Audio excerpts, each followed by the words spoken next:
Hey everyone, I'm Trevor, and today we're at Disneyland to try my top 10 foods from 2023. Yes, of all the foods that I've tried in the last year, these are my 10 new favorite items. So let's get going. I'd like to start by saying that these items are not necessarily new to Disneyland, they're just new to me. Items that I have tried for the very first time within the last year, even if they've been in the park for several years. And one of them's even a classic Disney snack icon that I've just never tried before. And our first food item of the video is going to be from Docking Bay 7. This is a surprising addition for me because this is what we're ordering right here.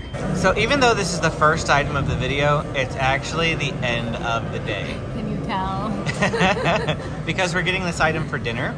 It's number 10 in my rankings, so today's gonna be a little scrambled in terms of time frames, And here it is, the Felucian Kefta. Now, Kefta can be beef, chicken, or lamb, but if I recall from the last time that we ate this, it tasted a lot like lamb, and we do love lamb. Of course, now this is a vegan-friendly option. It's a plant-based option, which means this is impossible meat. So it's not actually lamb, it just tastes really good and like lamb. So we enjoyed this so much when we got this for filming our vegan video, which I'll put a link to down in the description if you're interested in checking out that video, that I wanted to get it again. See if it's as good as last time? Yep. It's been like, 8 or 9 months since we've had this, so I'm curious if it deserves to be in my top 10 after all. Yeah, I think so. Yeah? Still tastes good. Takes a little while for the flavor to set in. This one definitely tastes more like beef than I remember before. It's still a really good option, just less on the lamb side that I thought that we had last time. It's possible they changed the recipe. They do stuff like that all the time throughout the Disneyland park, but it's still a really nice option. It's got a little zing, a little bit of a flavor zing. I love the aftertaste. That's a sign of good food to me when it's got good lingering flavor. After finishing the meal, definitely deserves to be in the top 10. Do you agree? At number 9, we have the Serengeti Stew from Troubadour Tavern, another dinner item. We're actually getting that just after the last one. So this is sequential. Troubadour Tavern is located next to the Fantasyland Theater, and Tale of the Lion King has been going on here for the longest time. However, they just finished their final show. The show is no more after this. There will no longer be a show here at the Fantasyland Theater, and Troubadour's food is all themed towards the Lion King. So a couple of things are gonna happen. It's possible that the Serengeti Stew will completely disappear. It's possible that it'll stay on the menu, but it will change names because it's no longer Lion King. It's also possible that Troubadour will move to a seasonal sort of showing, that it may not be open during the week, but only on the weekends, which is what it has done in the past, but lately it's been open all the time. Just not sure what's gonna go on with this, but I love the Serengeti Stew. This is like a curry-based type meal. We've got some chicken in there, we've got some rice. It's really, really good, especially if you love African type inspired flavors. This is just fantastic. I like this type of food. As always, Amy gets the first bite. This one's been a while too, and I would say based on your facial expression that it's as good as you remember it. It's good, it's hot, and right now it's freezing out here. Better than the Felucian Kefta we just had? Mm-hmm. Yeah, so it deserves to be a spot above. Mm-hmm. Yeah. In my opinion. How do I recreate this? We have a favorite Indian dish from an Indian restaurant that we eat at frequently. I told Amy that she needs to go work there for 2 months, figure out how to make our favorite dish, and then quit. Except if I ever worked there, they wouldn't put me in the kitchen. No, but you could spy. You could ask questions. Just be inquisitive. You want to know more about how their food is made. How do I cook your food? Because I have tried at least 4 different korma recipes that claim that they're that dish, and they haven't tasted a single thing like it. We have tried very, very many chicken korma variants. Instant. So, the Felucian Kefta, I had to wait, chew a little bit, wait for the aftertaste to kick in. This, like the second it hits your tongue, it's like, goodness, yes. I love this curry a lot.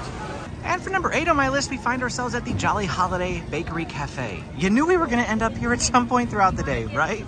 And of course, it's gonna be this adorable little snowman here. Now, this is a seasonal treat that's not always available, and it probably won't even come back next year, so I don't know why I put it on the list, other than the fact that I love this thing so much. Of course, I am here filming this on January 7th, which is the last day for Christmas treats, so it just seemed appropriate to get one of my favorite Christmas seasonal treats that they had this year on the last day that it's available. Here we go. Wow, I love cheesecake. Cheesecake is probably my favorite dessert of all time, and that's hard because I love milkshakes too. Milkshake and Slurpees, and ice cream, and cookies, and I love just a lot of desserts. But cheesecake ranks up there pretty good, and this is a really phenomenal cheesecake. And don't forget to mobile order, folks. That's a long standby line. Let's just let the snowman be representative of all of the sweet treats at Jolly Holiday Bakery Cafe that are just so delicious and available throughout the year, because what they offer really changes a lot. For number 7 on my list, we come to Tiana's Palace. This is actually one of the newest food offerings at Disneyland in general since Tiana's Palace first opened in September of 2023. But the house gumbo here, which is their primary signature dish that you can get at Tiana's Palace, has become a quick fan favorite of mine. I've probably ordered it maybe 4 times since September, and with all the food in the park, for me to dedicate that much time to the house gumbo is amazing. I do especially love it here and would highly recommend it. I would actually also recommend getting the baked mac and cheese. Now, you can order it as a side with the house gumbo for $6.19 as of the time of this filming, or for $7.99 you can just order a kids meal, which I feel like the portion is a little bit larger, and it also comes with a few sides that justify the extra price, and I think it just makes it worth it overall. But the baked mac and cheese is phenomenal as well, and I got that most recently with a side of the gumbo myself. I did just order the house gumbo as recently as 4 days ago, so we're not gonna get it again today, but I did want to make sure that it made the list. So for number 6 of my top 10, we actually come to the refreshment corner.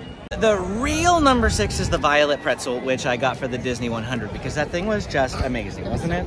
Wasn't it? I think we got it like 2 or 3 times. I wish we'd gotten it more. I thought it was gonna be around longer. And then it disappeared when Well, Christmas started. yeah, Halloween. As soon as Halloween started, it disappeared. Now, I thought they had replaced it with the cinnamon roll pretzel, because if you look at their mobile order menu right now, it's just on their regular menu. It's not listed as seasonal, so I thought, oh, maybe they have a good substitute for it. No, I just went in there to look for it, to order it. Didn't see it on the regular menu, and it's on one of those little holiday cards that's by the side with seasonal food.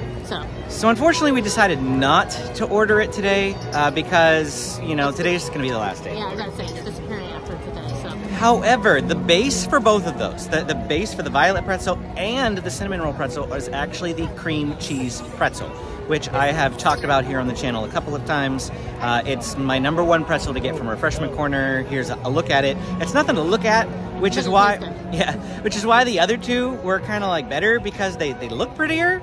But yeah, cream cheese pretzel is my number 1 pretzel at the Refreshment Corner. For number 5, we're gonna come over here to more Reese's Treats, one of my favorite hidden gem food locations at Disneyland. ooh. And here it is, cheesy garlic pretzel bread. Now, I've had this once before, and once was enough for me to know that it belonged in my top 10. Amy has never had this before. This is her first time. So, look at that smile. She's interested. Mm-hmm. Oh yeah, that's good. That's way better than what they had before. Yeah, I mean, if you thought the cheddar garlic bagel twist was good, the cheesy garlic pretzel bread, I know the names are kind of similar, when but you said that was going away, I was very sad, but I'm not sad anymore. Because that's a good replacement. No, I think like you said, the pretzel does add a different flavor to it. Because it's pretzel bread, so it literally tastes like a pretzel that you would get at Refreshment Corner, but it's got a bread consistency and that cheesy filling. Mm-hmm. It was very, very good. I'm also trialing a microphone today to help with the wind, because it's pretty windy here at Disneyland. So I apologize if the audio was a little loud just a second ago. You live and you learn. It's a little bit later in the evening now, but if you're curious, the trial run of the microphone did not work. It said it was a good microphone used by vloggers and TikTokers and things like that. But I did notice when I trialed it in my house, it sounded awesome in my house. But outdoors, not so much. So I need to look for a good outdoor microphone that connects to my phone. Now for number 4 on my list, you can go to one of 2 places actually, but we're choosing to go to Royal Street Veranda to get this item simply because the Mint Julep bar has a way longer mobile order wait time. Even so, for 10 a.m., Royal Street Veranda has quite the line. I've never seen it this busy lately. While we wait, let's chat. So the mobile order return time for Royal Street Veranda said 5 to 20 minutes. They are only using 15-minute windows now, by the way, instead of 30. And you can check in 5 minutes early, so that meant that Royal Street Veranda was available immediately, pretty much. So I went with that one. Mint Julep bar, on the other hand, was 46 minutes out, so or 45 minutes out. So Royal Street Veranda, definitely the better option for this particular item. And of course, we got the Mint Julep. Now, I already took the lemon and threw it away because I don't really do lemon a whole lot. But I mean, this is basically just a pretty classic Disneyland snack icon, drink icon, whatever you want to call it. I literally have not tried this in the many years that I've been coming until just a few months ago, and I realized that I love it. And so I'm so excited to get it again right now. Minty fresh. It does kind of taste like toothpaste, which is one of the biggest complaints for people that don't like it. I know Amy doesn't like it, and that's what she says. It has kind of like a spearminty, toothpastey type flavor to it, but I think it's refreshing and delicious. We're actually walking over to Jolly Holiday to get another item that actually is going to appear lower down on the list, so you'll have seen it already. But I'm getting these without my family simply because I know that Amy does not like them in Julep, and she also doesn't like the other item that I got. Well, since it's already later on, it was the snowman. She does not like the snowman cheesecake, so I got those things on my own. Let me know down in the comments what you think about the Mint Julep. Obviously, I drank the whole thing, but I'd love to hear what you have to say. We're standing at the entrance of Fantasyland right now to talk about our next food item. We're not actually ordering it, so that's why I just figured we'd talk about it here. Also, it's from the Red Rose Tavern, by the way, and Red Rose Tavern's like really crowded. From the Red Rose Tavern, one of my favorite items that I tried for the very first time this year, and Amy tried it too, I think, didn't you? I think only you had it. Really? Yeah. Well, it is the gray stuff. You talking about the gray stuff that you get every single year for the last like 5 years? Yeah, that gray stuff. But there was a new version of it that I tried this year, the St. Patrick's gray stuff. It's got mint flavored gray stuff. It was so good. Mint. I love mint. Mint is like my favorite type of ice cream. And so when they put mint on the gray stuff, I was like, I have to try this. Unfortunately, I didn't get it until the last day that it was available, which was a bit of a bummer.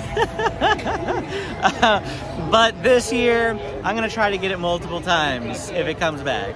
But honestly, you can't go wrong with any of the gray stuffs, regardless of what the theme is. They've always got some version of it. I've seen a Valentine's version, a St. Patrick's version, Halloween version, Christmas version. They have a standard version. Unfortunately, I don't have any footage of the standard version. Like, that's a big letdown for me when I was trying to find that. So we're gonna actually have to get the gray stuff after all seasonal overlays are removed. And the final 2 items of our video are going to be coming from Jolly Holiday Bakery Cafe. Now, I'm not actually going to be ordering these because I just didn't have room today to order them. And they should come as no surprise to anybody who's been watching my channel for any length of time. That's going to be the cinnamon roll and the Jolly Holiday Combo. If I have to put one higher than the other, based on sheer amount of purchases, we're going to put the cinnamon roll at the top. Is that good? Again, these items have been on the menu for I don't know how long, but I just had them this year for the very first time. So the story goes that I was at Walt Disney World in April of this year filming some videos for you guys, and I had gotten their cinnamon roll from Gaston's Tavern. And when I got back, I wanted to look for something as close to possible as that because it was so good. And I found the cinnamon roll here at the Jolly Holiday. So I got it, I tried it, I really liked it. And, well, it's history from there. As far as the Jolly Holiday Combo goes, there's a story behind that too. So I was watching one of the other fellow YouTubers here in Southern California, Ordinary Adventures. We really like to watch their videos for like their Hawaii and their cruises and like when they go other places besides Disneyland. But I had been happening to watch one of their Disneyland videos, and they mentioned that the Jolly Holiday Combo here at the Jolly Holiday Bakery Cafe was the best item in the park. And that just struck me as like a tall tale for, you know, a grilled cheese sandwich. So I had to give it a try, and oh man, they weren't kidding. I don't know if I'd put it at number one in the entire park, because I really think that most of the food that like is in the top of my list of all time is at Docking Bay. But the Jolly Holiday Combo, phenomenal. The tomato basil soup is the real winner. Not necessarily the sandwich itself, but that soup, dipping the sandwich in the soup. Ooh, that soup is so good. And there you have it, my top 10 favorite foods that I tried for the very first time last year. If you enjoyed this video, please hit the like and subscribe button. Have questions? Drop them in the comments below. Always happy to answer them. Click this video to keep watching. Thanks for watching, and we will see you again next time.